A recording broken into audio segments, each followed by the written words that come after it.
اعوذ باللہ من الشیطان الرجیم بسم اللہ الرحمن الرحیم قال اللہ تبارک و تعالی فی القرآن المجید یا ایہا الذین آمنوا کتب علیکم الصیام کما کتب علی الذین من قبلکم لعلکم تتقون صدق اللہ العظیم۔ معزز ناظرین و سامعین، السلام علیکم ورحمۃ اللہ وبرکاتہ۔ ہماری سلسلہ وار گفتگو چل رہی تھی روزے کی مقصدیت کے حوالے سے کہ اللہ رب العزت نے سورہ بقرہ کی اس آیت کریمہ کے اندر ارشاد فرمایا کہ اے ایمان والو، تم پر روزے فرض کیے گئے ہیں جس طرح کہ تم سے پہلے لوگوں پر فرض کیے گئے تھے، لعلکم تتقون، اس لیے تاکہ تم متقی بن جاؤ۔ تو روزے کا مقصد اللہ رب العزت نے تقویٰ ٹھہرایا، اور میں نے پچھلی نشست میں بتایا تھا کہ روزوں کے ذریعے اس وقت تک تقویٰ کا حصول ممکن نہیں ہے جب تک کہ روزہ اس طرح نہ رکھا جائے جس طرح کہ تاجدار کائنات صلی اللہ علیہ وسلم نے روزے رکھے، جب تک کہ رمضان اس طرح نہ گزارا جائے جس طرح حضور نبی اکرم صلی اللہ علیہ وسلم رمضان گزارا کرتے تھے۔ یہی وجہ ہے کہ تاجدار کائنات صلی اللہ علیہ وسلم کی نسبت باری تعالیٰ نے قرآن پاک میں ارشاد فرمایا، لَقَدْ كَانَ لَكُمْ فِي رَسُولِ اللَّهِ أُسْوَةٌ حَسَنَةٌ، فرمایا تمہاری زندگیوں کے لیے، تمہارے اعمال کے لیے بہترین ماڈل اور نمونہ اگر کوئی ہے تو فرمایا وہ میرے مصطفیٰ کی سیرت اور سنت ہے۔ تو دین در حقیقت نام ہی تاجدار کائنات صلی اللہ علیہ وسلم کی سیرت اور سنت کا ہے۔ جب کوئی کملی والے آقا کی اس نسبت کو مد نظر رکھتے ہوئے پھر اس عمل پر عمل پیرا ہوتا ہے تو یقیناً اللہ رب العزت اپنے محبوب کی سیرت اور سنت کی نسبت کی وجہ سے اس عمل کے ذریعے اس بندے کو نور عطا کر دیتا ہے۔ یہی وجہ ہے کہ اس وقت تک روزوں کے ذریعے بھی تقویٰ کا حصول ممکن نہیں ہے جب تک کہ تاجدار کائنات صلی اللہ علیہ وسلم کے قدموں کے نشانوں کو اپنا قبلہ اور کعبہ نہ بنایا جائے۔ تو آئیے آج ہم جاننے کی کوشش کرتے ہیں کہ تاجدار کائنات صلی اللہ علیہ وسلم رمضان کیسے گزارا کرتے تھے، رمضان المبارک میں آپ کے معمولات کیا ہوا کرتے تھے۔ میں بہت مختصر کرتے ہوئے چند اہم ترین چیزیں آپ کی گوش گزار کرنا چاہوں گا۔ رمضان المبارک کے سب سے پہلا اور بڑا معمول آپ کا یہ تھا کہ آپ رمضان کے روزے رکھتے تھے، جیسا کہ قرآن پاک کی سورہ بقرہ کی آیت کریمہ کی روشنی میں بتا چکا ہوں کہ اہل ایمان پر باری تعالیٰ نے روزے فرض قرار دیے، اور پھر جا بجا تاجدار کائنات صلی اللہ علیہ وسلم نے اپنے فرامین کے ذریعے اس روزہ کی اہمیت کو اجاگر کیا۔ میرے آقا صلی اللہ علیہ وسلم نے ارشاد فرمایا، من صام رمضان ایمانا و احتسابا غفر لہ ما تقدم من ذنبہ، فرمایا جس نے ایمان کی حالت میں پورے احتساب کے ساتھ رمضان کے روزے رکھے تو باری تعالیٰ ان روزوں کے صدقے اس شخص کے پچھلے سارے کے سارے گناہوں کو بخش دے گا۔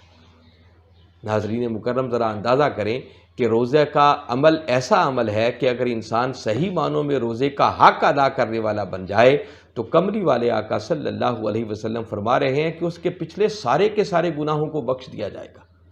تو گویا رمضان المبارک کے اندر روزہ رکھنا یہ کملی والے آقا صلی اللہ علیہ وسلم کا معمول مبارک تھا۔ پھر اس روزہ رکھنے کے لیے یقیناً سحری کی بھی ضرورت پڑتی ہے، افطاری کی بھی ضرورت پڑتی ہے۔ تو سحری میں بھی تاجدار کائنات صلی اللہ علیہ وسلم کا کوئی معمول مبارک ہوتا اور افطاری میں بھی آپ کا کوئی معمول ہوتا۔ تو سحری کے لیے تاجدار کائنات صلی اللہ علیہ وسلم نے ارشاد فرمایا، تسحروا فإن فی السحور برکۃ، میرے آقا صلی اللہ علیہ وسلم نے فرمایا کہ سحری کیا کرو، بے شک سحری میں تمہارے لیے برکت ہے۔ تو سحری کو تاجدار کائنات صلی اللہ علیہ وسلم نے برکت قرار دیا۔ کہیں تاجدار کائنات صلی اللہ علیہ وسلم نے ارشاد فرمایا، فصل بین صیامنا و صیام اہل الکتاب اکلۃ السحر، فرمایا کہ اہل کتاب اور ہمارے روزوں کے درمیان اگر کوئی فرق ہے تو وہ صرف اور صرف سحری کا کھانا ہے، کہ سحری کھاتے ہیں تو اہل کتاب سے ہمارے روزے ڈیفرینشیٹ ہو جاتے ہیں، متمیز ہو جاتے ہیں۔ اہل کتاب جب روزے رکھتے تھے، جیسا کہ باری تعالیٰ نے فرمایا کہ تم سے پہلے لوگوں پر بھی روزے فرض کیے گئے، تو روزے کا تصور تو پہلی قوموں میں بھی موجود تھا، پہلی امتوں میں بھی موجود تھا۔ اب یہود جب روزہ رکھتے، عیسائی روزہ رکھتے، تو ان کے روزوں کے اندر سحری کا کوئی کنسیپٹ نہیں ہوتا تھا۔ وہ جب روزہ افطار کرتے تو ان کے افطار سے ہی وہی سحری بھی ہو جاتی اور آگے پھر اگلا روزہ شروع ہو جایا کرتا تھا۔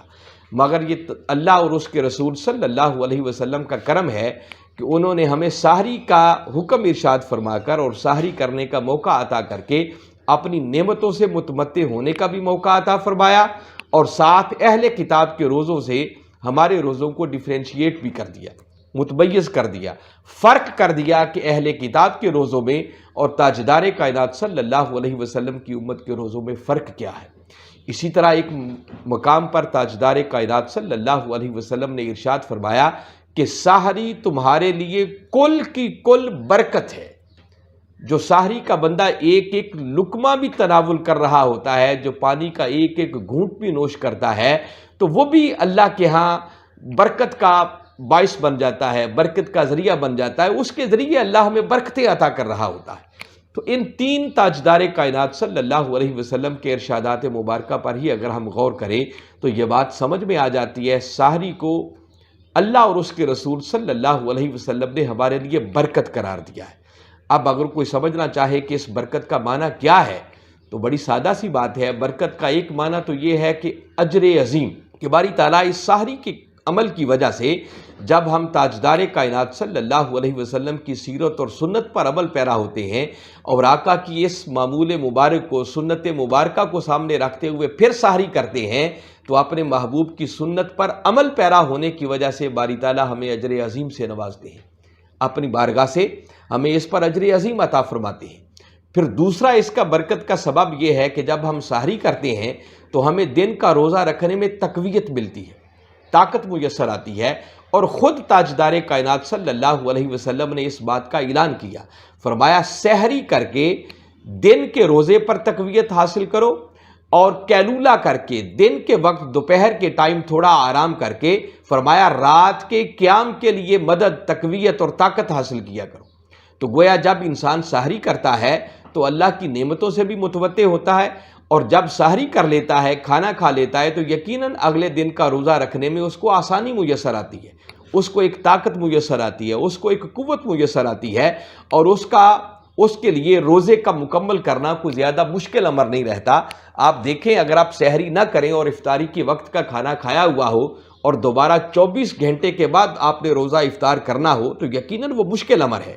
مگر جب آپ 10-12 گھنٹے کے بعد ایک بار سحری کر لیتے ہیں تو اس سحری کی وجہ سے انسان پھر تازہ دم ہو جاتا ہے، اس کو نئی طاقت میسر آتی ہے، جس کے ذریعے یقیناً اگلے دن کا روزہ مکمل کرنا اس کے لیے آسان ہو جاتا ہے۔ اور پھر ایک برکت کا سبب خود تاجدار کائنات صلی اللہ علیہ وسلم نے جو اپنی حدیث مبارکہ کے ذریعے ہم تک پہنچایا، میرے آقا صلی اللہ علیہ وسلم نے فرمایا کہ بے شک اللہ اور اس کے سارے ملائکہ سحری کرنے والوں پر رحمتیں نازل فرماتے ہیں۔ تو دیکھیں آپ سحری بھی کرتے ہیں، اللہ کی نعمتوں سے بھی فیض یاب ہوتے ہیں اور ان سے لطف اندوز ہوتے ہیں، اور ساتھ میرے آقا فرما رہے ہیں کہ اللہ بھی اور اس کے ملائکہ بھی اس سحری کرنے والوں پر اپنی رحمتیں نازل فرماتے ہیں۔ تو اندازہ کریں اس سے بڑی برکت کسی کو میسر کیا آ سکتی ہے کہ اللہ کی طرف سے، ملائکہ کی طرف سے اس بندے پر رحمتوں کا نزول ہو رہا ہو۔ اور پھر اس سحری کے برکت ہونے کا ایک سبب یہ بھی ہے کہ جب بندہ سحری کرنے کے لیے رات کے پچھلے پہر اٹھتا ہے تو وہ وقت بڑی قبولیت کا وقت ہوتا ہے۔ اس وقت ممکن ہے اسی سحری کرنے کی عمل کی وجہ سے اس کو اللہ کے حضور باوضو ہو کر حاضر ہونے کا بھی موقع مل جائے، کچھ چند اس کے حضور سجدے کرنے کا موقع مل جائے، نماز تہجد کی ادائیگی کا اس کو یہ شرف میسر آ جائے۔ تو اگر پچھلے پہر جب مولا اپنے بندوں کو آوازیں دے رہا ہو کہ ہے کوئی مجھ سے اپنے گناہوں کی معافی مانگنے والا کہ اس کے گناہوں کو بخش دیا جائے، مولا جب اپنے بندے کو آوازیں دے رہا ہو تو ان پر نور ساعتوں کے اندر اگر بندہ اپنے مولا کے حضور حاضری دے رہا ہو، اس کے حضور سجدہ ریز ہو چکا ہو، تو یقیناً یہ بندے کی بخشش، مغفرت اور کامیابی کا ذریعہ اور سبب بن جاتا ہے۔ تو یہ بہت ساری برکت کی صورتیں ہیں جن کی نسبت میرے آقا صلی اللہ علیہ وسلم نے فرمایا کہ سحری تمہارے لیے کل کی کل برکت ہے۔ فرمایا سحری کیا کرو کہ سحری میں اللہ نے تمہارے لیے برکت رکھی ہے۔ اور اہل کتاب اور فرمایا ہمارے روزوں کے درمیان اگر فرق ہے تو وہ فرق بھی یہی سحری کا کرنا ہے۔ تو گویا تاجدار کائنات صلی اللہ علیہ وسلم کا معمول مبارک تھا کہ آپ باقاعدگی کے ساتھ سحری کرتے، اور اس سحری کے اندر ایک خاص بات جو میرے آقا صلی اللہ علیہ وسلم نے فرمایا نعم سحور المؤمن التمر، فرمایا مومن کی بہترین سحری وہ بھی کھجور ہے۔ افطاری میں تو ہم کھجور کو استعمال کرتے ہی ہیں، ہمارا معمول ہے، مگر یہ بات شاید کم لوگوں کے